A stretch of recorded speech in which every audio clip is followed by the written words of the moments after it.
हरे Krishna devotees. हम सभी का स्वागत करते हैं आज के कृष्ण कथा सत्र में। और हम विशेष स्वागत करेंगे। हमारे बीच में है श्रीमान नीलमणि कृष्ण प्रभु जी। नीलमणि कृष्ण प्रभु जी इस्कॉन कानपुर के इस्कॉन कानपुर बहुत सुंदर मंदिर है, बहुत भव्य मंदिर है। वहाँ पे इस्कॉन यूथ फोरम के डायरेक्टर है। और उन्होंने काफी जो है कॉलेजेस में प्रचार किए हैं, जैसे AIT Pune, SRM Chennai, VIT Vellore, IIT Kanpur, HBTU Kanpur and MNIT Prayagraj और IIT BHU. Prabhu ji campus preaching ISKCON Kanpur के कैंपस प्रीचिंग के भी डायरेक्टर रहे हैं। Vedic style and cultural training centre Kanpur का जो है रेसिडेंशियल ट्रेनिंग प्रोग्राम यूथ के लिए होता है, उसका भी डायरेक्टर है प्रभु जी। बहुत बड़ा फेस्टिवल होता है यूथ फेस्टिवल एक्सप्रेशन, उसका भी प्रभु जी जो है डायरेक्टर रहे हैं।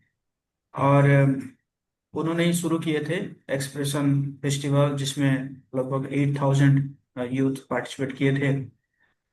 और 2023 में एक्सप्रेशन जो है वो वर्ल्ड रिकॉर्ड जो है किया, जिसमें मैक्सिमम पार्टिसिपेशन रहा जिस मेंटल वेलनेस प्रोग्राम में। प्रभु जी इवॉल्व एनजीओ, जो चैरिटेबल एनजीओ फॉर यूथ, उसका भी डायरेक्टर है। टेम्पल मैनेजिंग कमेटी के भी मेंबर है जो इस्कॉन कानपुर के। और एक्सपेंशन भी प्रभु जी हेल्प कर रहे हैं, जैसे लखनऊ, गोरखपुर, झांसी, औराई, सुल्तानपुर, कन्नौज, ये सब में यूथ प्रीचिंग में प्रभु जी जो है हेल्प कर रहे हैं। मैं अम, मई में औराई गया था, बहुत सुंदर सेंटर है वहाँ पे। मुझे कुछ भक्तों की सेवा करने के लिए मौका मिला। और प्रभु जी भक्ति शास्त्र किए हैं, भक्ति वैभव किए हैं, आईलिट्स कोर्स प्रभु जी और हम दोनों साथ में किए 2019 में। प्रभु जी एआईटी पुणे से बीटेक है and work for Infosys and Cisco also Prabhu ji काम कर चुके हैं। बहुत प्रभु जी का जो है काफी स्वीट नेचर है, काफी इंस्पायरिंग फॉर कृष्णा कॉन्शियसनेस। और काफी मतलब इंटेलिजेंट है। प्रभु जी का प्रेजेंटेशन बहुत ही बहुत मतलब रेपिटेटिव होता है और बहुत ही अट्रैक्टिव इंटरेक्टिव होता है। तो प्रभु जी का हम स्वागत करेंगे एक बार महामंत्र बोल के, हरे कृष्णा कृष्ण कृष्ण हरे हरे, हरे राम राम राम हरे हरे। कृष्ण कथा महामहोत्सव की जय। जगत गुरु शिल प्रभुपाद की जय। श्रीमान श्री कृष्ण प्रभु की जय। हरे कृष्ण। बहुत बहुत धन्यवाद जोगी शाम को। और अभी हम यहाँ पर प्रार्थनाएं करेंगे, उसके बाद में इसके ऊपर हम चर्चा करेंगे। तो प्रभु जी ने जो है chapter number 26 and chapter number 27 Shrimad Bhagavatam, तो इस पर चर्चा करने के लिए हमको बोला है। तो अपनी शुद्धिकरण के लिए और आप सब और भगवान की प्रसन्नता के लिए हम प्रयास करेंगे। तभी हम प्रार्थना करेंगे। ओम ज्ञानत्रमन्धस्य ज्ञानाञ्जनशलाकया चक्षुरुन्मीलितं येन तस्मै श्रीगुरवे नमः। श्रीचैतन्यमनोभीष्टं स्थापितं येन बुद्धये स्वयं रूपं कदा मह्यं ददाति स्वपदान्तिकम्। वन्देऽहं श्रीगुरुं श्रीयुतापदकमलं श्रीगुरुवैष्णवान्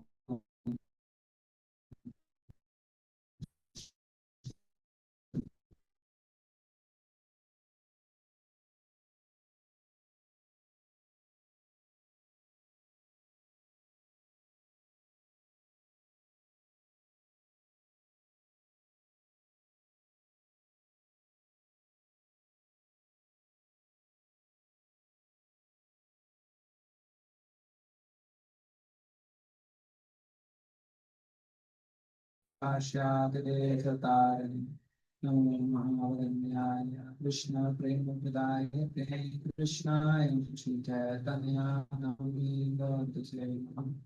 हे कृष्णा करुणा सिंधो दीनबन्धो जगत्पते गोपेश गोपिका कान्त राधा कान्त राधे वृंदावनेश्वरी वृषभानुसुते देवी नमामि हरिप्रिये। वाञ्छाकल्पतरुभ्यश्च कृपा सिन्धुभ्येव च पतितानां पावनेभ्यो वैष्णवेभ्यो नमो नमः। जय श्री कृष्ण चैतन्य प्रभु नित्यानंद श्री अद्वैत गदाधर श्रीवासादि गौरभक्त। हरे कृष्णा कृष्णा कृष्णा हरे हरे, हरे राम राम राम हरे हरे। साउंड नहीं आ रहा है क्या? बड़ी करना। प्रभु आप अपना चेक कर सकते हैं, बाकी सबको तो ऑडिबल है। यस प्रभु जी, आवाज आ रही है। आ रही है ना? ओके। तो बहुत बहुत धन्यवाद जगदीश श्याम जी का, उन्होंने हमको मौका दिया आप लोगों का सेवा करने के लिए और भगवान की लीलाओं के बारे में चर्चा करने के लिए। तो आप लोगों ने गोवर्धन लीला जो है उसका ऑलरेडी श्रवण किया है। पर ये जो अध्याय है, अध्याय 26, तो इसका अध्याय का शीर्षक है वंडरफुल कृष्ण। तो ये जो शीर्षक है और इसके बाद जो अगला अध्याय है जिसमें इस इसमें कृष्ण भगवान से माफी मांगने के लिए आएंगे। तो भगवान जब ब्रज में थे तो उन्होंने बहुत सारे राक्षसों का वध किया जिनके बारे में आपने सुना होगा, और यहाँ पर भी उसके बारे में संक्षिप्त में वर्णन आएगा। तो मार दिया, तृणावर्त को आकाश में मार दिया। सट्टासुर को भगवान अकेले थे तो गाड़ी के नीचे अपने पैर से प्रहार करके उनका वध कर दिया। और बाकी कुछ असुरों का भगवान ने वध किया जब वो जंगल में जाते थे छोटे अपने गोपालों के साथ खेलने के लिए। तो कोई भी ऐसी लीला नहीं है जिसमें सभी व्रतवासियों ने भगवान का इस प्रकार से किसी बड़े दानव का वध करते हुए देखा हो। तो इसलिए उनको संशय तो होता था कि ये क्या होता है, ये पूतना इतनी बड़ी औरत थी और इतना विशाल उसका शरीर है, और ये मरी पड़ी है और उसके ऊपर ये कान्हा खेल रहा है, ये क्या हो रहा है। तो उनको कभी ये समझ में नहीं आता था कि कान्हा ने मारा है। उनको कोई बताता भी था कि कान्हा ने मारा है तो सोचते थे नहीं नहीं ऐसा नहीं हो सकता, कान्हा कैसे मार सकता है, इतनी बड़ी औरत, कान्हा तो बहुत छोटा सा है। क्योंकि एक तो क्या है, उनका माधुर्य भी बहुत ज्यादा है, तो उनको ऐश्वर्य वैसे ही नहीं छू पाता है भगवान का। और पूरी तरीके से उन्होंने किसी लीला को इस तरीके से देखा भी नहीं था। तो उनको लगता था बेचारी का हार्ट अटैक आ गया होगा, कुछ हो गया होगा, मर गई होगी। तो कभी भी उनको ऐसे विश्वास नहीं होता था। जब भगवान ने यमल अर्जुन जो पेड़ हैं उनको भी, जब भगवान को उखल से बांधा हुआ था तो उखल को जब उन्होंने उन दोनों पेड़ों के बीच में से ले जाने का प्रयास किया तो दोनों पेड़ गिरा दिए। और वो बहुत बड़े पेड़ थे, बहुत पुराने पेड़ थे, बहुत विशालकाय पेड़ थे। तो वहां पर जो भगवान के प्रिय सखा है, यानी कि भगवान से छोटी उम्र वाले जो सखा हैं, तो उन्होंने तो सब देखा कि भगवान ने पेड़ तोड़े और कैसे जो नल कुबेर और मणिग्रीव हैं वो देवताओं के शरीर में भगवान से प्रार्थना अर्पण कर रहे हैं और फिर वायु में उड़ के जा रहे हैं। तो उनके तो आंखें एकदम बड़ी की बड़ी रह गई, ये क्या है। और फिर बाद में जब उन दोनों पेड़ों की गिरने की बहुत ज्यादा आवाज हुई तो बाकी जो ब्रजवासी हैं वहां पर आ गए, जो बुजुर्ग लोग हैं वो भी वहां पर आ गए, नंद महाराज भी आ गए। तो सबने एक सवाल पूछा, ये कैसे हो गया, पेड़ कैसे गिर गए, ना कोई आंधी आया तूफान आया, पेड़ कैसे गिर गए। तो जो छोटे से प्रिय सखा थे कृष्ण के, वो बोले कृष्ण ने गिराया पेड़ों को। तो बोले क्या बात कर रहे हो, कृष्ण कैसे गिरा सकता है पेड़ों को। बोला हमने देखा कृष्ण ने पेड़ों को गिराया और फिर कुछ देवता लोग आए, इनको प्रणाम किए, प्रार्थना किए, फिर आसमान में उड़ के चले गए। तो जो बुजुर्ग सखा थे वो कभी इनका विश्वास ही नहीं करते थे। वो बोलने लगे ये लोग पता नहीं क्या बच्चे लोग हैं, कुछ भी बोलते रहते, छोड़ो, चलो यहाँ से। तो कभी भी भगवान की ऐश्वर्य लीला होती थी, क्योंकि वो पूरी तरीके से सभी अ, बुजुर्ग ब्रजवासियों के समीप नहीं होती थी, तो उनको कभी विश्वास ही नहीं आया। लेकिन ये जो लीला है गोवर्धन की लीला, ये पहली लीला है जो पूरी लीला सारे ब्रजवासियों के सामने हुई। तो इसमें आप देखेंगे सारे प्रिय सखा भी हैं, सारे गोपियां भी हैं, भगवान के सारे माता पिता भी हैं, भगवान के जो बाकी रिश्तेदार हैं वो भी हैं, ब्रज के जितने भी जो बुजुर्ग ब्रजवासी हैं वो भी हैं। ये एक ऐसा लीला है जिसमें सबने अपने आंखों के सामने देखा कि कौन जो है गोवर्धन को धारण किया है, कन्हैया। सब देख रहे हैं कृष्ण गोवर्धन को धारण किया है, आगे पीछे कोई नहीं है, 7 दिन 7 रात। तो अब सबकी आंखें जो है खुली की खुली रहती कि बाप रे, छोटा सा बालक कन्हैया कृष्ण, और इतना विशाल काय पहाड़ और पर्वत, और वो भी जो है लेफ्ट हैंड की छोटी सी उंगली जो है उसके ऊपर इतना बड़ा पहाड़ उसने धारण किया हुआ है। तब उनको संशय आने लगा, ये कृष्ण है कौन? इतना छोटा बालक इतना बड़ा पहाड़ कैसे धारण कर सकता है, कान्हा है कौन? तो ये उनको जो है आने लगा संशय। श्री शुक उवाच एव विधानि कर्माणि गोपकृष्णस्य वीक्ष्यते अद्वैर्विदः प्रोचुः समभ्येत्य सुविस्मिता। तो जब उन्होंने देखा कि उनकी आंखों के सामने कृष्ण भगवान जो है इतना बड़ा पहाड़ जो है उसको धारण किए हैं, तो उनके मन में संशय आ गया कि ये कैसे हो गया। तो फिर वो सोचने लगे कि कृष्ण है कौन। और ये सोचते सोचते जो है वो क्या किए, अभी नंद महाराज के पास में गए, खास करके जो बुजुर्ग गोप हैं वो नंद महाराज के पास में गए। और नंद महाराज के पास में जाकर वो पूछते हैं कि ये छोटा सा लड़का इतने अद्भुत कार्य कैसे कर लेता है। और अब उनको याद आने लग जाते हैं जो पहले कृष्ण ने अद्भुत कार्य किए। अभी तक तो विश्वास नहीं करते थे कि छोटा सा कृष्ण पूतना को कैसे मार सकता है, छोटा सा कृष्ण तृणावत को कैसे मार सकता है, छोटा सा कृष्ण यमल अर्जुन पेड़ों को कैसे गिरा सकता है। लेकिन अब जब उन्होंने अपनी आंखों के सामने देखा कृष्ण इतने बड़े पर्वत को धारण कर लिए, गोवर्धन को 7 दिन 7 रात के लिए, तो उनके मन में संशय आ गई कृष्ण है कौन। और वो याद करने लगे पुराने सारी घटनाओं को जिसमें उन्होंने देखा कुछ अद्भुत कार्य हुआ और कृष्ण आसपास थे। तब उन्होंने सोचने लगे कि शायद कृष्ण ही पुतना को मारा था, कृष्ण ही तृणावत को मारा था। और ये छोटा सा बालक इतने अद्भुत कार्य कैसे कर लेता है, ये है कौन, ऐसे उनके सवाल जो है होने लगे। तो पूछते हैं, सोचिए आप 7 साल का बालक इतने बड़े पहाड़ को जो है एक हाथ पे 7 दिन 7 रात के लिए धारण किया, जैसे एक हाथी जो है वो एक कमल के फूल को उठा के जो है उसको अपनी सूंड पर रखता है। और फिर वो घटना को याद करने लगे, यार ये तो बहुत छोटा सा बालक था। और तब हमने देखा कि इतनी बड़ी राक्षसी पूतना जो इसको दूध पिलाने के बहाने से आई, इसने उसका वध कर दिया। और इतना विशाल का शरीर था पूतना का, और इतने बड़े विशाल पूतना को कृष्ण ने क्या किया, वध कर दिया। तो ऐसे वो याद कर रहे हैं कि उस समय पे भी हमने देखा। और उसके बाद वो याद कर रहे हैं कि पूतना के बाद में कृष्ण जो है उन्होंने इस प्रकार से ये जो राक्षस जो है ये अ, जो गाड़ी के रूप में आया था उसका वध कर दिया। फिर वो याद कर रहे हैं कि किस प्रकार से तृणावत का वध किया। तो कृष्ण ने पूतना का जब वध किया तो पूतना बहुत चिल्लाई, छोड़ रहे छोड़ रहे छोड़ रहे। तो उस आवाज के कारण क्या है, पूरे वृंदावन में वो आवाज फैल गई कि क्या हो गया क्या हो गया क्या हो गया।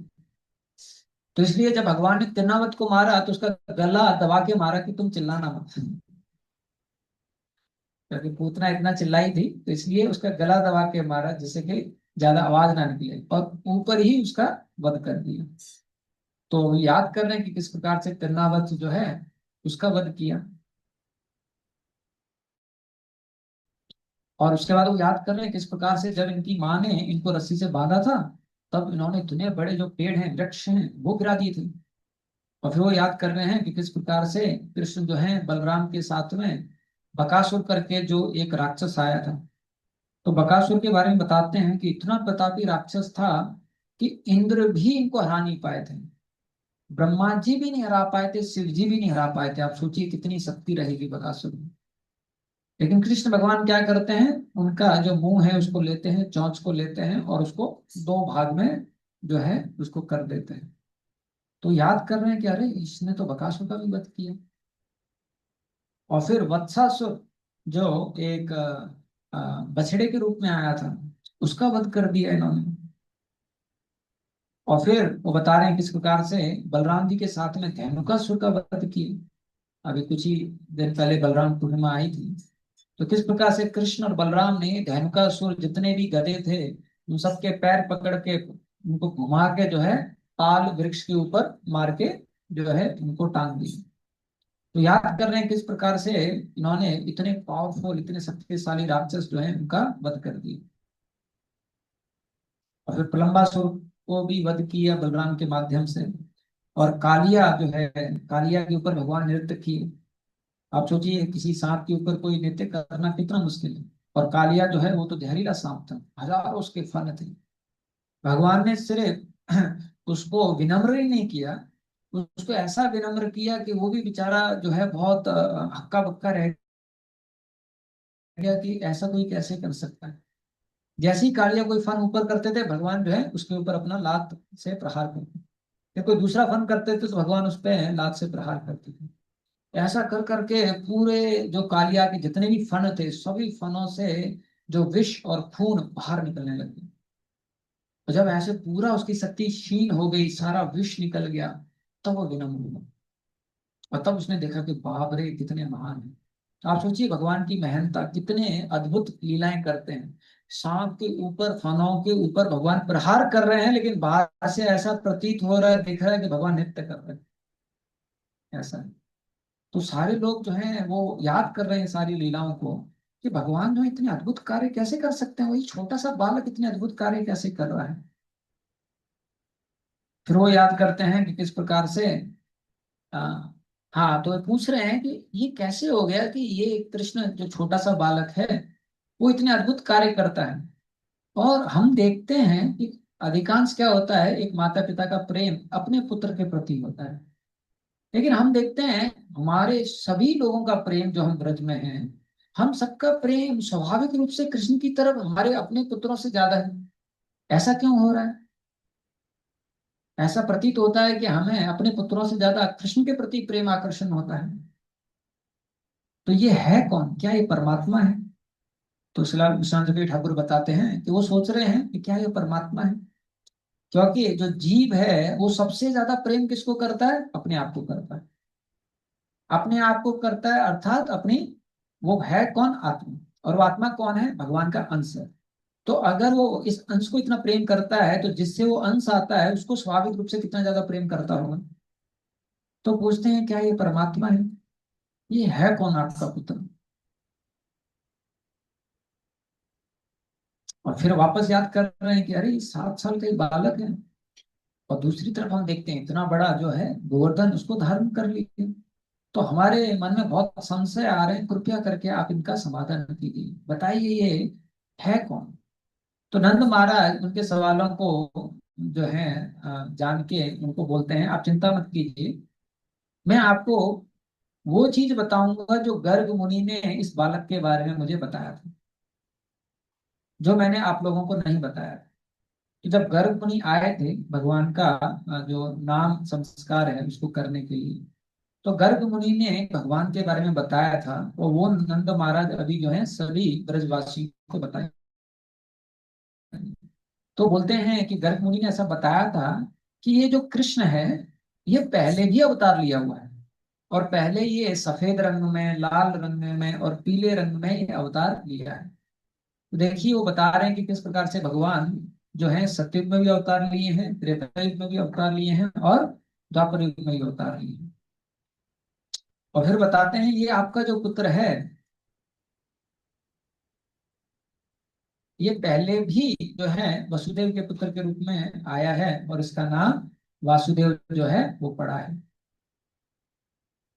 और ये आपका जो पुत्र है इसके कई रूप हैं, कई नाम हैं। और ये कई रूप और कई नाम किस आधार पे हैं?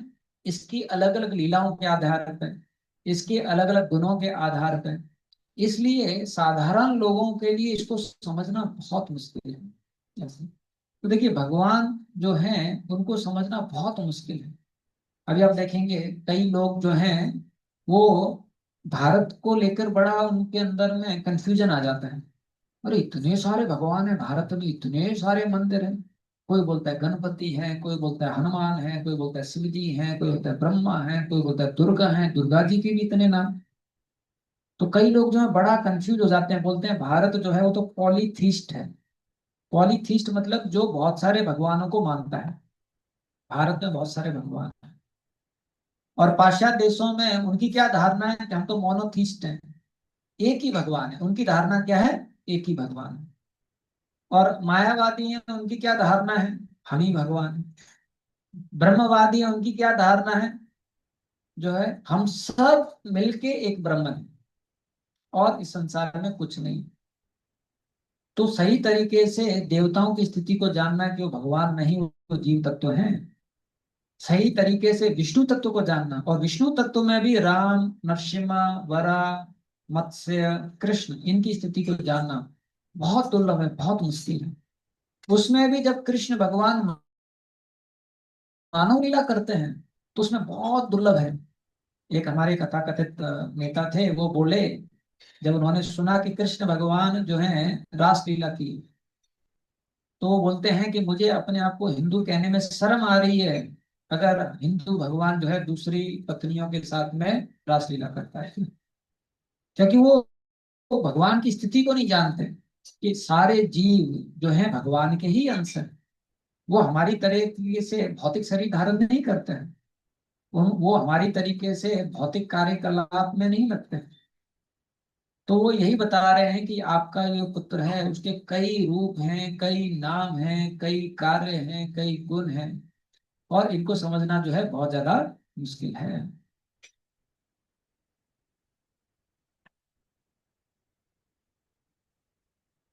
और आप जो है इस पुत्र का ध्यान रखिए, और ये आपका जो पुत्र है आपके जीवन की सारी कठिनाइयां जो है उनको दूर कर देगा।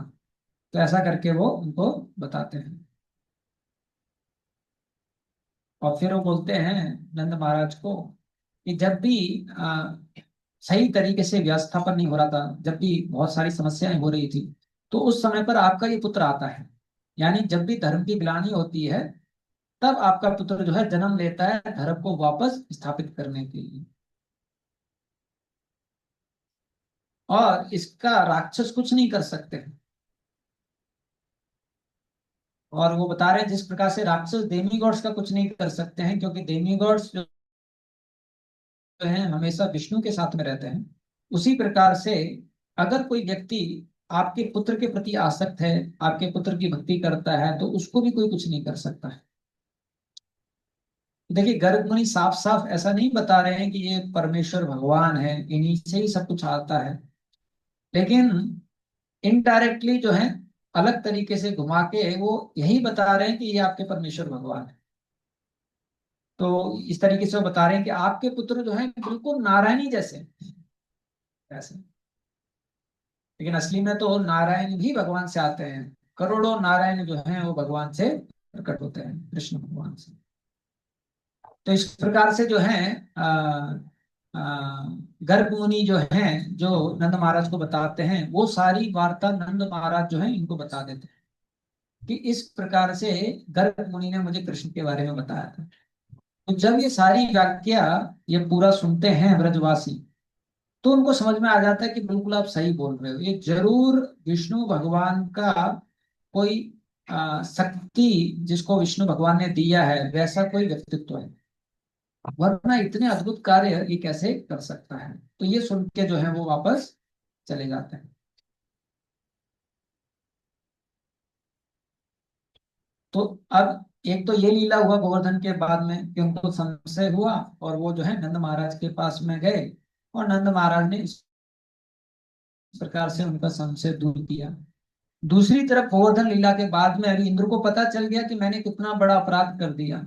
मेरे जो स्वामी हैं, जो मेरे को सब कुछ देते हैं, मेरी सारी शक्ति के जो स्रोत हैं, उनके प्रति मैंने इतना बड़ा अपराध कर दिया। और अपराध भी क्या, उनके शुद्ध भक्तों को कष्ट देने का प्रयास किया। तो वो बहुत डर गए, अभी मेरा क्या होगा। तो इंद्र जो है बृहस्पति के पास जाते हैं कि गुरु जी बताइए मेरा क्या हो। तो बृहस्पति उनको बोलते हैं कि काम करने से पहले तो पूछते नहीं, और काम करने के बाद में आते हो बिगाड़ के कि अभी क्या करना है। तो बृहस्पति बोलते हैं अभी तुम कुछ नहीं कर सकते, तुम्हारा तो चेहरा भी नहीं देखना चाहेंगे भगवान। जो वैष्णव अपराधी होते हैं उनका भगवान चेहरा भी नहीं देखना चाहते हैं, और आप तो उनके शुद्ध भक्तों को मारना चाहते थे। तो इंद्र जो है उनके चरणों पे पड़ते हैं कि आप बताइए क्या करूं। तो बोलते हैं अब एक ही मौका है, आप जो है सुरभि गाय के पास में जाइए, क्योंकि भगवान जो है भक्तों को और गायों को बहुत प्रेम करते हैं। तो आप देखेंगे जो बलराम जी हैं वो हमेशा हल धारण करते हैं, और कृष्ण जो है हमेशा बांसुरी और गाय के साथ रहते हैं। तो कृष्ण जो है वो काउ प्रोटेक्शन को रिप्रेजेंट करते हैं, बलराम जी जो है वो कृषि को रिप्रेजेंट करते हैं, क्योंकि वो हल धारण करते हैं, उसको प्रतिनिधि करते हैं। तो क्योंकि भगवान जो है गायों को बहुत विशेष प्रेम करते हैं, तो बोलते हैं आप ऐसा कीजिए, जो सुरभि गाय है उसको आगे रखिए, और अगर सुरभि गाय आपके लिए भगवान से माफी मांगती है, तो भगवान जो उनका प्रेम सुरभि गाय के लिए इतना ज्यादा है, उसके कारण आपको माफ कर सकते हैं। तो इंद्र जो है सुरभि गाय के पास में जाते हैं, सुरभि गाय को लेके आते हैं, और इस प्रकार से अभी वो भगवान के पास में आते हैं। तो अगर आपने गोवर्धन परिक्रमा किया है तो वहां पर जो गोविंद कुंड है, वो स्थान है जहां पर इंद्र जो है सुरभि गाय के साथ में कृष्ण भगवान से माफी मांगने के लिए आते हैं। और कृष्ण भगवान भी वहां पर जो है पहुंच जाते हैं, और उनको पता था कि किस प्रकार से इंद्र जो है वो वहां पर आएंगे सुरभि गाय के साथ में माफी मांगने के लिए। तो इस प्रकार से अभी जो है श्रील सुखदेव गोस्वामी अब ये घटना जो है वहां पर बता रहे हैं कि किस प्रकार से इंद्र इतना बड़ा अपराध करके गोवर्धन लीला जो हुआ, तो उसके बारे में जान के उनको भी बहुत दुख हो रहा है, ग्लानि हो रहा है कि मैंने ये ऐसा क्यों किया। और जो है वो सुरभि गाय को लेके आते हैं और भगवान से माफी मांगना चाहते हैं। तो भगवान को पता था क्योंकि माफी मांगने आ रहे हैं। तो देखिए भगवान इतना बड़ा उन्होंने अपराध किया है फिर भी इतने दयालु थे। चाहे देखिए ब्रह्मा जी ने अपराध किया हो चाहे इंद्र ने अपराध किया हो, अब भगवान चाहते तो सबके सामने इंद्र को डांट लगा सकते थे, यार ये तुम समझते क्या हो अपने आप को, अपनी शक्ति का इतना प्रदर्शन कर रहे थे, तुम्हारी हिम्मत कैसे हुई ब्रजवासियों को ऐसे दुख देने के लिए। लेकिन भगवान को पता है कि अब ये माफी मांगने आ रहे हैं, तो चुपचाप भगवान भी अकेले स्थान पर चले जाते हैं, जैसे कि इंद्र भी आके उनसे माफी मांग सके। तो इंद्र ने जब देखा कि भगवान जो है अकेले स्थान पे हैं, तो इंद्र जो है नीचे गिरता है और जो उनका मुकुट है उसको जमीन पे लगाता है, भगवान के चरणों में लगाता है माफी मांगने के लिए। और इंद्र जो है भगवान का बहुत गुणगान करता है कि भगवान आप इतने दयालु हो, इतना विशेष हो, और मुझसे बहुत बड़ा अपराध हो गया, मैं समझ नहीं पाया आपकी शक्ति को, और मैं जो है अपने अहंकार के कारण इतना बड़ा अपराध जो है वो कर बैठा। तो इस प्रकार से इंद्र जो है वो बोलते हैं। तो इसमें इंद्र की सारी बात सुनने के बाद में भगवान बहुत सुंदर बोलते हैं। तो यहाँ पर देखिए इंद्र जो है भगवान का ही सेवक है, और इंद्र को जितनी भी शक्ति है वो भगवान के माध्यम से ही उसके पास में आई है।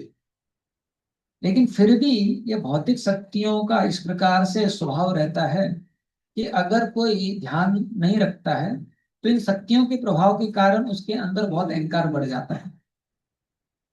तो इसलिए कुंती महारानी बोलती हैं, जन्म ऐश्वर्य शुत्सु भी एद मधव गुमान, कि अगर कोई व्यक्ति बहुत बड़े घराने में जिसका जन्म हुआ है, या कोई व्यक्ति जिसके पास बहुत ज्यादा ऐश्वर्य है, या कोई व्यक्ति जो बहुत ज्यादा पढ़ा लिखा है, या कोई व्यक्ति जो बहुत ज्यादा सुंदर है, अगर इस प्रकार की कोई व्यक्ति है, तो स्वाभाविक रूप से उसके अंदर थोड़ा मद आ जाता है, उसके अंदर अहंकार आ जाता है। पर इंद्र को अहंकार क्यों आ गया? क्योंकि इंद्र के पास में शक्तियां हैं। और जब कोई आपको बार बार पूजा करता है, जब कोई बार बार आपके नीचे झुकता है, तो आपके अंदर वो अहंकार आ जाता है। तो इंद्र की लोग जो हैं ब्रजवासी हैं, बाकी लोग हैं, इतना पूजा करते थे, तो इसलिए उसके कारण क्या हुआ, इंद्र के अंदर में वो अहंकार जो है भर गया। और फिर उस अहंकार के कारण क्या होता है, व्यक्ति सोचने लग जाता है कि मैं तो बड़ा हूं बाकी छोटे हैं। और जैसे ही व्यक्ति ये सोचने लग जाता है मैं बड़ा हूं बाकी छोटे हैं, तो उसके मन में क्या विचार आता है, इन लोगों को तो मेरी सेवा करनी चाहिए। ये लोग मुझे ना नहीं कर सकते हैं। और इन लोगों को अगर मैं कुछ दुख भी देता हूं तो उसमें कुछ गलत नहीं है। तो उसी प्रकार से आप देखिए इंद्र में इस अहंकार के कारण कैसा भाव आ गया कि जब ब्रजवासियों ने उनकी पूजा रोक दी, तो उनके अंदर भाव आ गया कि इनकी इतनी हिम्मत कैसे हुई कि मेरी पूजा रोक दी, अब मैं इनको सबक सिखाऊंगा। और वो इस हद तक आ गए कि उनको मार देना चाहते थे। एक बार इंग्लैंड में एक राजा थे, तो वहां पर उस समय पर उन्होंने एक जो है वैसा एक यंत्र बनाया था जिससे एक व्यक्ति को फांसी दिया जा सकता है। तो वो राजा को बुलाए दिखाने के लिए कि राजा देखो हमने ये यंत्र बनाया है, बस इस व्यक्ति को ऐसे यहाँ पर जो है रस्सी बांधना है, और फिर यहाँ पर जो है आप इस बटन को दबाएंगे, वो सब यंत्र जो है उससे उसको फांसी लग जाएगा। तो राजा जो है तुरंत बोला तो किसी को फांसी लगा के दिखाओ। तो बोले राजा ऐसे थोड़ी ना किसी को फांसी लगा सकते हैं, अभी कोई है नहीं, ऐसे कैसे लगा सकते हैं। तो राजा बोला ठीक है, ए सैनिक इधर आ, इसको लगाओ फांसी। तो सैनिक एकदम चकित हो गया और सबके सामने उस सैनिक का फांसी लगा दिया। तो क्यों? क्योंकि जब व्यक्ति अहंकार में आता है, उसको लगता है कि बाकी लोग तो मेरे लिए मर भी जाएं तो कोई दिक्कत नहीं, बाकी लोग तो बहुत छोटे हैं इस प्रकार से। जब किंग रहुगुना पालकी में जा रहे थे, और जड़ भरत जो है वो तो महाभागवत थे, तो जब भी चींटियां आती थी तो जड़ भरत रुक जाते थे कि मैं चींटियों पे पैर नहीं रखूंगा। तो जैसे ही वो रुक जाते थे तो किंग रहुगुना का जो पालकी है वो भी रुक जाता था। उनको बड़ा क्रोध आता था कि कौन बेवकूफ है ये बीच बीच में रुक जाता है। तो किंग रघुना ने नीचे बोला अपनी पालकी को नीचे उतारा, और किंग रघुना ने पूछा ये पालकी बीच बीच में क्यों रुक रही है। तो जो बाकी तीन थे उन्होंने बोला कि स्वामी हमारी कोई गलती नहीं है, ये जो व्यक्ति ये रोक देता है। तो किंग रघुना जो है जड़ भरत को बोलते हैं कि तुमको पता नहीं मैं राजा हूँ और तुम प्रजा हो, तुम्हारा धर्म है एक राजा की सेवा करना, और तुम क्यों सेवा नहीं कर रहे हो अच्छी तरीके से, इसके कारण तुम अभी दंड के अधिकारी हो। तो तुरंत जो है वहां पर जो जड़ भरत थे तो राजा को बोलते हैं कि मुनिवर, आज आप राजा हो, मैं सेवक हूँ, कल को मैं राजा हो सकता हूँ, आप सेवक हो सकते हो, ये तो क्षणिक उपाधियां हैं, इनके ऊपर आप इतना गर्व क्यों कर रहे हो।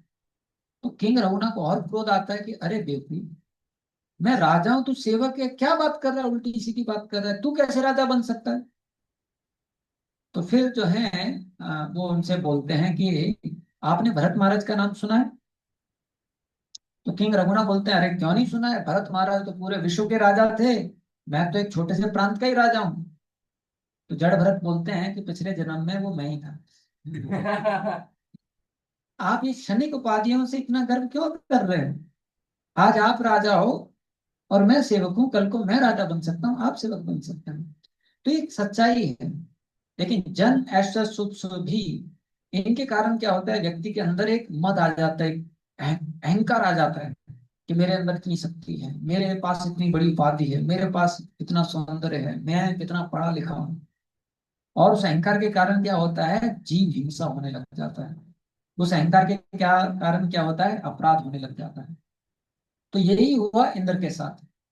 अब भगवान देखिए यहाँ पर बहुत सुंदर बोलते हैं। श्री भगवान उवाच मया ते कारी मधवन् मद्भंगो अनुग्रहता मदनुस्मृतये नित्यं मत्सेन्द्रियाश्रया भृशम्। भगवान देखिए खुद बोल रहे हैं, भगवान के शब्द हैं, भगवान बोलते हैं कि हे प्रिय इंद्र, ये मेरी कृपा है कि मैंने ब्रजवासियों को आपकी पूजा करने के लिए मना कर दिया। और मैंने ये क्यों मना किया? क्योंकि तुम इतना ज्यादा अहंकार से भर गए थे अपने ऐश्वर्य के कारण, और मैं चाहता हूं कि आप जो है इस अहंकार से मुक्त हो जाओ। तो आप देखिए भगवान की कृपा है।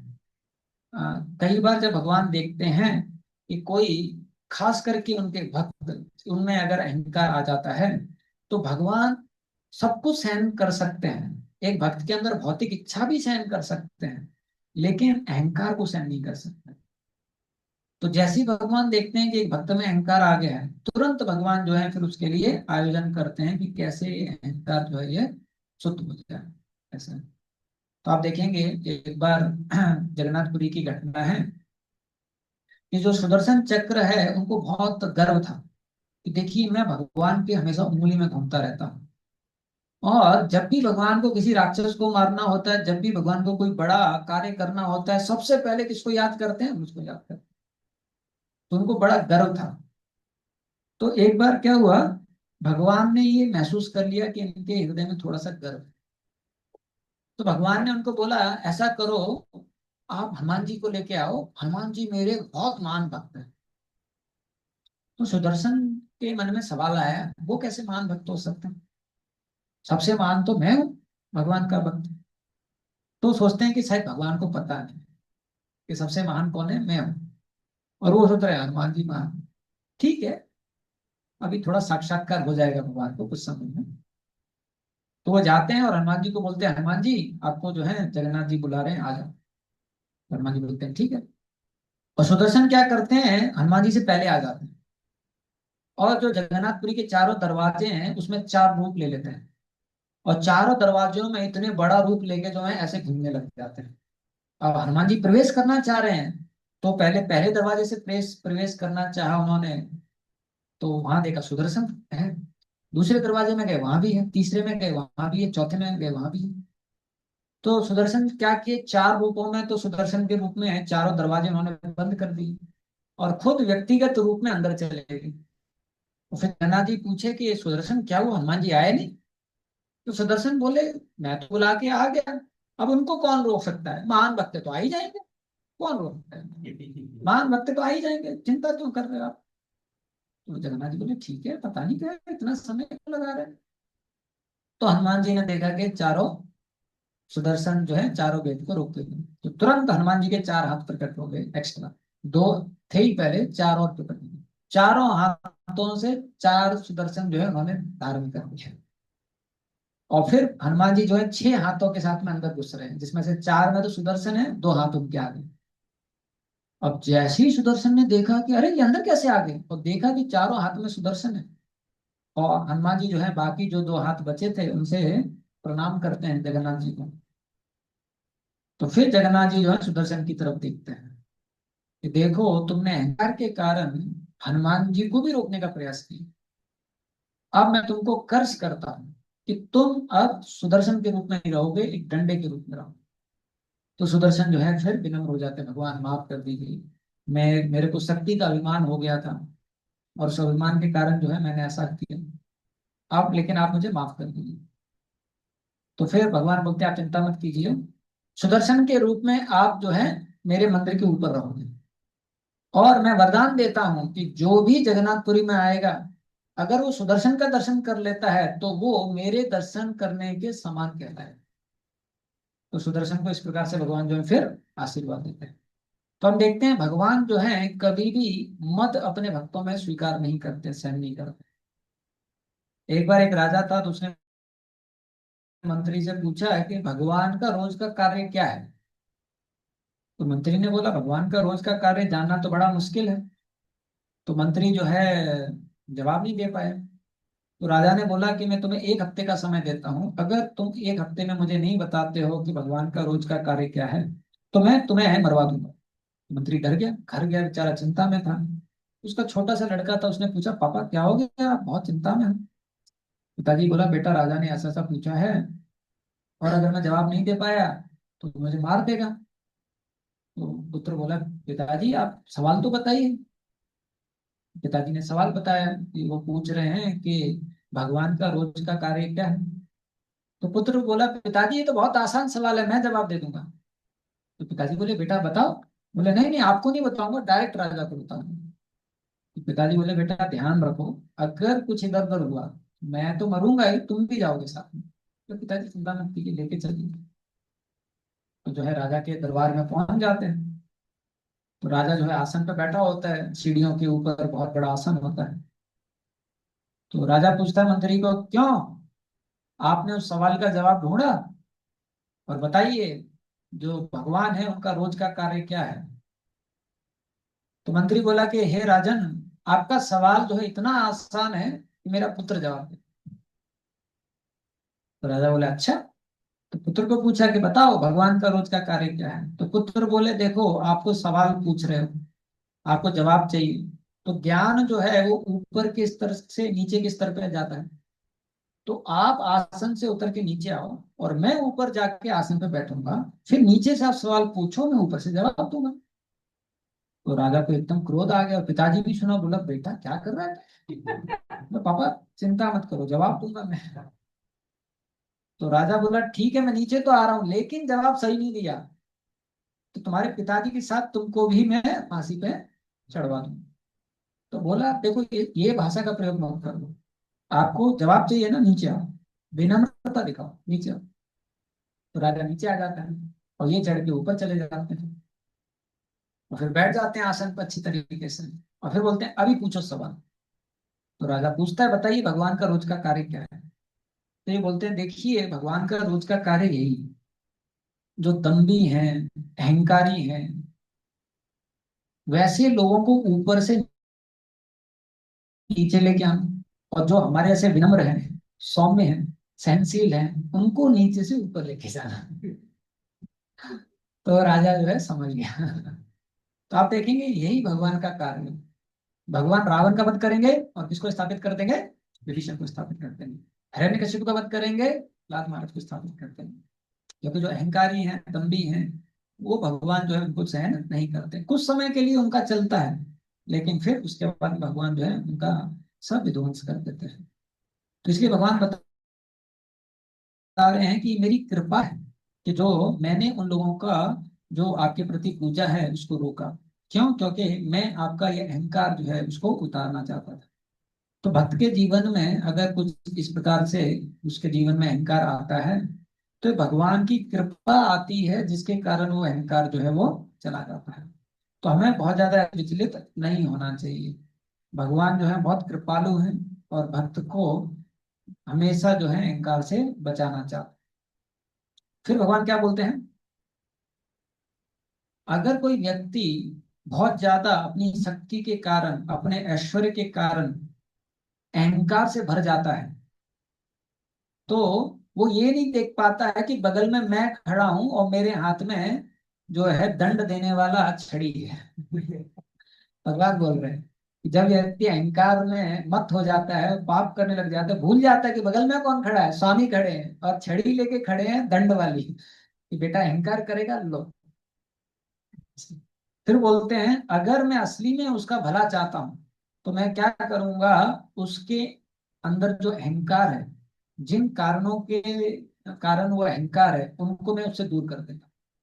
यानी उसका ऐश्वर्य छीन लेता हूँ, उसकी शक्ति छीन लेता हूँ, जिससे कि वो समझ पाए कि मैं भगवान की दी हुई चीजों के कारण अहंकार कर रहा था, और अब मुझे समझ में आ रहा है कि मेरे पास तो कुछ है ही नहीं, सब तो भगवान का दिया है। और आप देखेंगे समाज में भगवान चाहते हैं तो मिनटों में नीचे से किसी भी व्यक्ति को सबसे ऊपर ले जा सकते हैं, और भगवान चाहेंगे तो मिनटों में ऊपर से नीचे किसी व्यक्ति को लेके आ जाएंगे।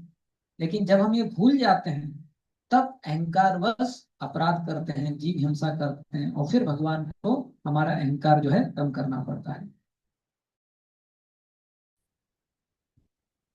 और फिर देखिए भगवान की दयालु, ऐसा नहीं कि भगवान जो है क्योंकि इंद्र ने गलती किया तो उनको इंद्र पद से हटा रहे हैं। भगवान उनकी गलती ठीक कर रहे हैं, लेकिन उनको इंद्र पद से नहीं हटा रहे हैं। तो भगवान जो है जीव से घृणा नहीं करते हैं, भगवान जीव से प्रेम करते हैं, लेकिन जीव में जो दोष आ जाते हैं उनसे भगवान घृणा करते हैं। तो भगवान जीव से तो हमेशा प्रेम करते हैं, लेकिन जो जीव में दोष आ जाते हैं, काम का, क्रोध का, लालच का, अहंकार का, भगवान उनको दूर करना चाहते हैं जीव से, जिससे कि जो जीव है वो पवित्र हो जाए। तो इस प्रकार से भगवान जो है ये बताते हैं। तो ये जो लीला है इसका मुख्य सारांश यही है कि किस प्रकार से भगवान जो है अहंकार को पसंद नहीं करते हैं, और भगवान अहंकार को शुद्ध करते हैं। तो हमें भी अपने जिंदगी में जो अहंकार है उसको देखना चाहिए कि हम जो है अहंकार से वशीभूत ना हो जाए। तो अपने आप को इससे हमें बचाना चाहिए। तो इसका किस प्रकार से हम अपने आप को अहंकार से बचा सकते हैं, तो उसके बारे में हम कुछ चर्चा करेंगे।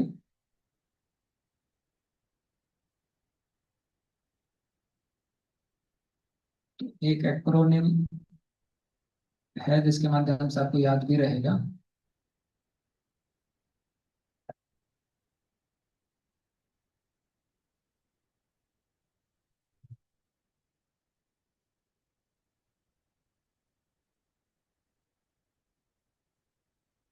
तो ये एक्रोनिम है एम्स।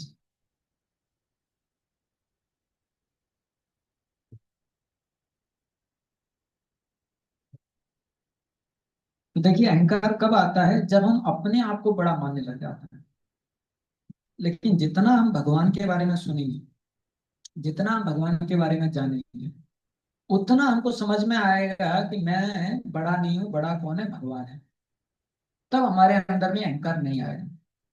तो एक बार हिज ग्रेस राधेश्याम प्रभु ने हिज होलीनेस भक्ति चारू स्वामी महाराज से पूछा था कि महाराज जी, हम विनम्र कैसे बने?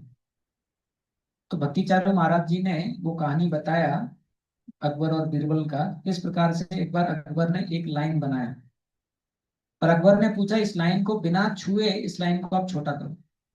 तो कोई कर नहीं पा रहा था। बीरबल आया और बीरबल ने क्या किया, एक और बड़ा लाइन बना दिया उसके पास में, तो छोटी होगी। तो भक्ति चारू महाराज क्या बता रहे थे, अगर हम देखेंगे कि भगवान बड़े हैं तो हम समझ जाएंगे हम छोटे हैं। लेकिन अगर हम भगवान के बारे में सुनते नहीं है, भगवान के बारे में जानते नहीं है, भगवान के बारे में समझते नहीं है, तो हमको क्या लगेगा? अज्ञानवश कि मैं बहुत बड़ा हूं। तो इसलिए हमें भगवान के बारे में सुनना चाहिए, भगवान के बारे में जानना चाहिए, उनके प्रति हमारा आकर्षण होना चाहिए। तब हम इस अज्ञान में नहीं पड़ेंगे कि हम बड़े हैं। हम जानेंगे कि भगवान कितने बड़े हैं। अभी आप लोगों ने ये महाअवतार नरसिम्हा मूवी देखा होगा, तो उसमें अंत में देखिए हिरण्यकशिपु कितना बड़ा विशाल शरीर धारण कर लेता है। लेकिन अंत में क्या कहा तो देखता है वो अपने आप को, कि भगवान के हाथ में ही है। क्योंकि भगवान का इतना बड़ा रूप है, उसके सामने उसका विशाल रूप ही बहुत छोटा है। ऐसा। तो जब हम जानेंगे भगवान कितने महान हैं, तो हम समझ पाएंगे कि हम तो बहुत क्षुद्र हैं, हम तो बहुत छोटे हैं। एक कृष्ण लीला में आता है, एक पुंडरक करके व्यक्ति थे। तो वो बोलने लगे कि मैं भी भगवान हूं। और उन्होंने क्या किया, दो नकली हाथ भी लगा लिए। क्योंकि द्वारकाधीश के भी चार हाथ थे, तो इन्होंने भी दो नकली हाथ लगा लिए। और एक खत भेजा भगवान को कि तुम ढोंग मत करो, असली वासुदेव तो मैं हूँ, असली कृष्ण तो मैं हूँ। और तुम ढोंग मत करो, ढोंग करोगे तो युद्ध के लिए तैयार हो जाओ। तो भगवान जो हंसने लगे, अरे क्या व्यक्ति है। तो भगवान जो है आ जाते हैं, और इसके चार नकली हाथ और भगवान सामने खड़े हैं। और ये भगवान को चैलेंज करता है कि तुम जो है तुमको मैं हरा दूंगा, तुम ढोंग करते हो, असली कृष्ण मैं हूँ। तो भगवान जो है अपना सुदर्शन जो है उसको छोड़ देते हैं, और जो उसके दो असली हाथ थे उसको काट देता है। तो बेचारे के दो नकली हाथ रहते हैं। तो भगवान भी इतना विशेष तरीके से व्यक्तियों को विनम्र करते हैं, जिससे कि वो जो है कभी अहंकार ना करे। तो हमें जानना है भगवान बहुत महान है। ये हमारा अहंकारी तो कारण है जिसके कारण हम इस दुनिया में सड़ रहे हैं। इस दुनिया में हम लोग भोग करने की इच्छा के कारण दुख जो है उसको हम सहन कर रहे हैं। तो भगवान के बारे में जितना जानेंगे उतना ज्यादा हम उससे बचे रहेंगे।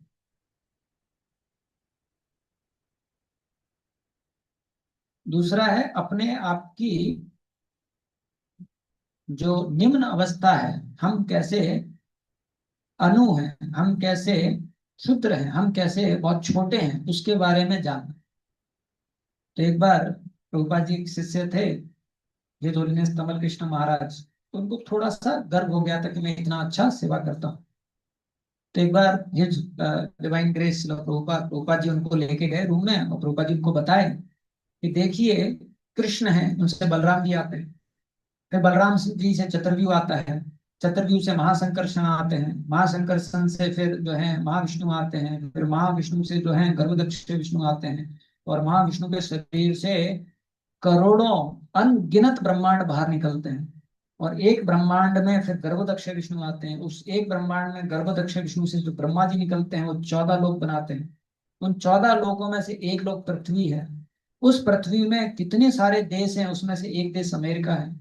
उस अमेरिका में कितने सारे शहर हैं, उसमें से एक शहर न्यूयॉर्क है। न्यूयॉर्क में कितने सारे गली हैं, उसमें से एक गली ये है।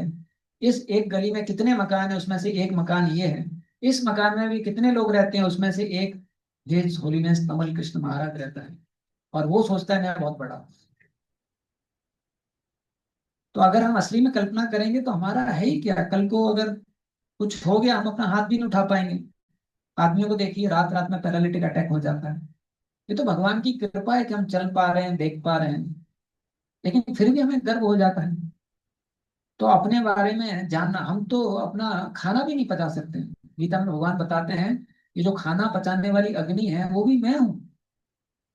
तो जो भी हम कर पा रहे हैं वो सब भगवान की कृपा से कर पा रहे हैं। तो इसलिए हमें उसका गर्व नहीं होना चाहिए, अपनी इनसिग्निफिकेंस का जो है हमें ज्ञान होना चाहिए। और ये भाव हम कैसे बचा सकते हैं, कैसे रख सकते हैं, अगर हम जो मीनियल सर्विस है उनको करेंगे, जो निम्न सेवा है उनको करेंगे। अगर हम बड़ी बड़ी सेवा करेंगे, हमेशा कुर्सी पे बैठेंगे, हमेशा प्रवचन देंगे, तो हमारे अंदर गर्व आ सकता है कि मैं बहुत महान हूँ। लेकिन अगर हम निम्न सेवा करेंगे, बाथरूम साफ करेंगे, भगवान का मंदिर साफ करेंगे, झाड़ू लगाएंगे, पोंछा लगाएंगे, तो उससे हमारे हृदय में एक दास का भाव रहेगा, एक निम्न भाव रहेगा। एक बार हिज होलीनेस राजनाथ स्वामी महाराज जी के पास में एक मंदिर के अध्यक्ष को लेके गए थे, और दूसरे भक्त थे, वो बोल रहे थे कि महाराज ये इस मंदिर के अध्यक्ष हैं, महाराज ये द टॉप पर्सन है।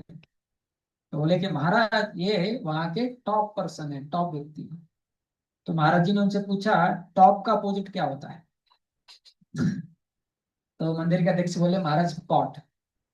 तो महाराज ने उनको बताया, you wash the pots to remain on the top. तो महाराज उनको बोले आप रोज जो है भक्तों के जो झूठे बर्तन है उसको मांजो, जिससे कि आपके अंदर दास का भाव रहेगा, वरना ये घमंड आ जाएगा कि मैं सबसे ऊपर हूँ, ऐसा। और सबसे अंत में क्या है, एस, उसका अर्थ क्या है, सबमिसिव टू आवर सुपीरियर्स।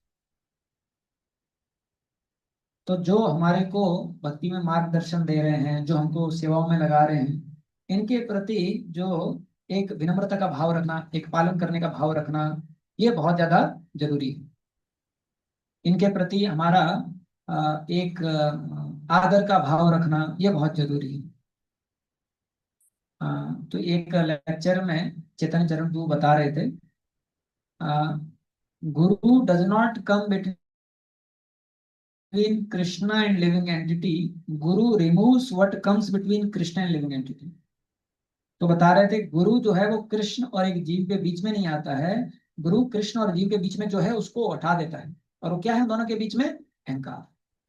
तो जो गुरु हैं, जब हम गुरुजनों के अधीन रहते हैं, अधीन पालन करते हैं, अधीन रहकर सेवा करते हैं, तो क्या होता है, वो हमारा धीरे धीरे करके अहंकार जो है उसको शुद्ध कर देते हैं।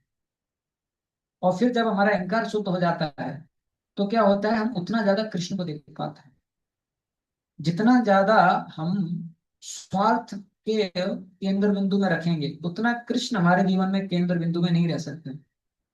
जितना हमारा स्वार्थ केंद्र बिंदु में नहीं होगा, उतना ज्यादा हम कृष्ण को अपने जीवन में केंद्र बिंदु में ला सकते हैं। और ये कब हो सकता है, जब हम अधीनता स्वीकार करके जो है कार्य करें, अधीनता स्वीकार करके जो है भक्ति का पालन करें। तो अगर हम ये चार चीजें करते हैं तो ये हमको मदद करेंगी भक्ति जीवन में अपने आप को आगे बढ़ाने में, और इस अहंकार से बचने में। और अगर हम इस अहंकार से बचकर भगवान की भक्ति करते हैं तो बहुत कृपा के पात्र हो जाते हैं। देखिए भागवतम में ऐसे बहुत सारी लीला हैं जिसमें यह बताया गया है कि अगर हम अहंकार रहित रहेंगे तो भगवान की तुरंत कृपा प्राप्त कर सकते हैं। और चैतन्य चरितामृत में चैतन्य महाप्रभु बोलते हैं, अगर हम कपटी नहीं रहेंगे तो भगवान की तुरंत कृपा प्राप्त कर सकते हैं।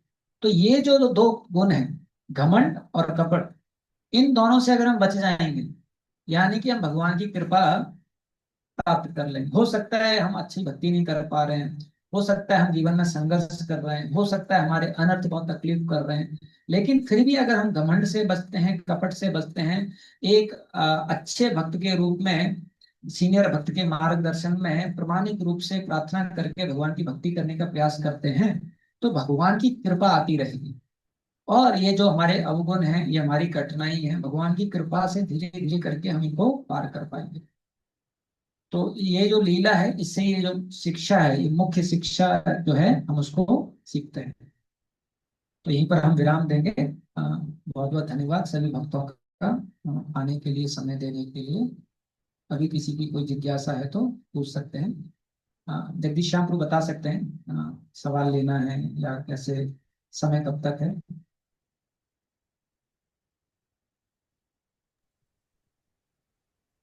हरे Krishna Prabhu ji. Thank you so much for this wonderful lecture. आपने लीला तो बताए और साथ साथ उसका प्रैक्टिकल एप्लीकेशन भी बता दिए। अहंकार, अहंकार का सोल्यूशन क्या है।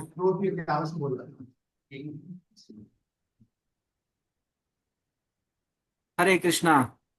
सो बहुत बहुत धन्यवाद देंगे प्रभु जी का। एक बार जोर से महामंत्र बोल के, हरे कृष्णा कृष्णा कृष्णा हरे हरे, हरे राम राम राम हरे हरे। कृष्ण कथा की जय। मां नीलमणि कृष्ण प्रभु की जय। जगत कृष्ण गोपाल की जय। थैंक यू प्रभु जी।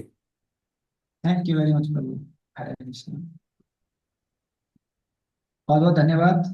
जगदीश श्याम प्रभु बहुत अच्छी तरीके से गया में प्रचार कर रहे हैं, भक्तों की संख्या भी बढ़ती जा रही है वहाँ पर। और प्रभु जी जाने जाते हैं कीर्तन के लिए, सुमधुर कीर्तन। और बहुत अच्छी तरीके से व्यक्तिगत रूप से भक्तों का देखभाल भी बहुत अच्छी तरीके से करते हैं। तो आप लोगों का सौभाग्य है कि उनके मार्गदर्शन में आप लोगों को भक्ति करने का मौका मिल रहा है। और हम प्रार्थना करते हैं इसी तरीके से प्रचार बढ़े, भक्तों की संख्या बढ़े। हरे कृष्ण। बहुत बहुत धन्यवाद। आपका हम इंतजार करेंगे विष्णुपाद गया धाम में। हाँ, प्रार्थना कीजिए हमें आने का मौका मिले पर। Yes yes. हरे कृष्ण। हरे